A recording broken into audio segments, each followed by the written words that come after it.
আমাদের যারা মৌলবাদী বলে ওই থাকো গাছের আগায়, আমরা মূলে, লাভালাভি বেশি করবা না, 12 কোটিতে গাছের গোড়া আসতে নানা দেবে, মামু বাড়ি দিল্লি গিয়ে পড়বা, বাংলার জমিনে জায়গা হবে না। এ কথা বিশ্বাস করো।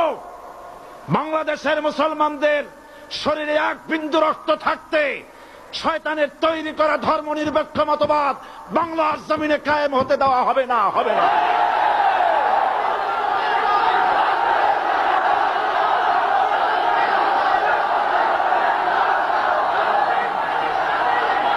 রাসূল করিম সাল্লাল্লাহু আলাইহি ওয়াসাল্লাম কোরআন প্রতিষ্ঠার জন্য আন্দোলন করেছিলেন।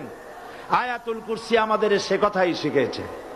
আল্লাহ রাব্বুল আলামিন বলেন, আল্লাহু লা ইলাহা ইল্লা হুয়াল হাইয়ুল কাইয়্যুম। প্রাণ খুলে পড়েন, আল্লাহু লা ইলাহা ইল্লা হুয়াল হাইয়ুল কাইয়্যুম।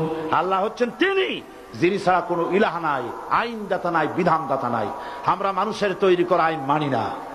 12 কোটি মুসলমানের দেশে আইন তৈরি করবে মানুষ, আমরা মানব না। নির্বাচন ঐক্যবদ্ধভাবে হবে এবং কোরআন হবে, আল কোরআনের পার্লামেন্ট হবে বাংলাদেশে।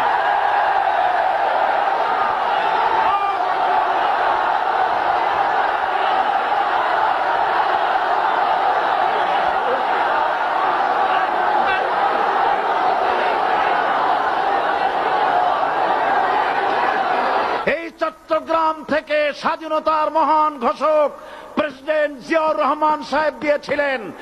এই চট্টগ্রাম থেকেই ইসলামী রাষ্ট্রের ঘোষণা হবে।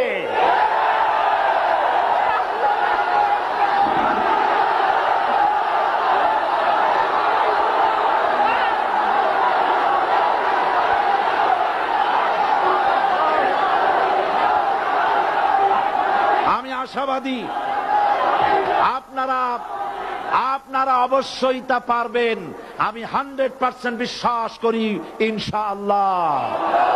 কারণ যে ষড়যন্ত্রের মোকাবেলা করে স্থানীয় রাজনৈতিক দলের নেতৃবৃন্দ কোরআনের মাহফিল সিনায় এনেছেন, আমি প্রথম দিনেই বলেছি চট্টগ্রাম তাফসিরুল কোরআন মাহফিল কোন রাজনৈতিক দলের প্রতিনিধিত্ব করে না। এটা কোন জামাত শিবিরের একক সম্পদ নয়, এটা চট্টগ্রামের মুসলমানদের কলিজার টুকরা তাফসীরের মাহফিল।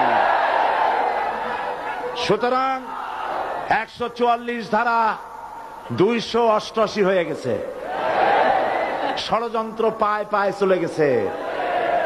আমি ওই সব ছেলেদের বলি, সরকারি দলের ছাত্র হইয়া মুসলমানদের বিপক্ষে যাইও না। এদেশের ভাজ, আমাকে কথা বলতেই হবে ইনশাআল্লাহ। কারণ আগামীতে আবার আপনাদের সাথে দেখা হবে কিনা আমি জানি না, কথা বলতেই হবে। বসেন, কেউ দাঁড়িয়ে থাকবেন না।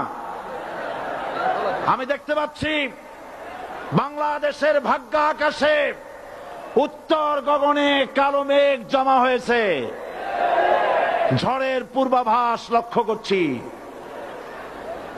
যদি মোকাবেলা করতে না পারেন সক্ষম ভাবে, এমন অন্ধকার গাঢ় কালো অমাবস্যার রাত আসতে পারে যার সুবে সাদেক হওয়া অসম্ভব।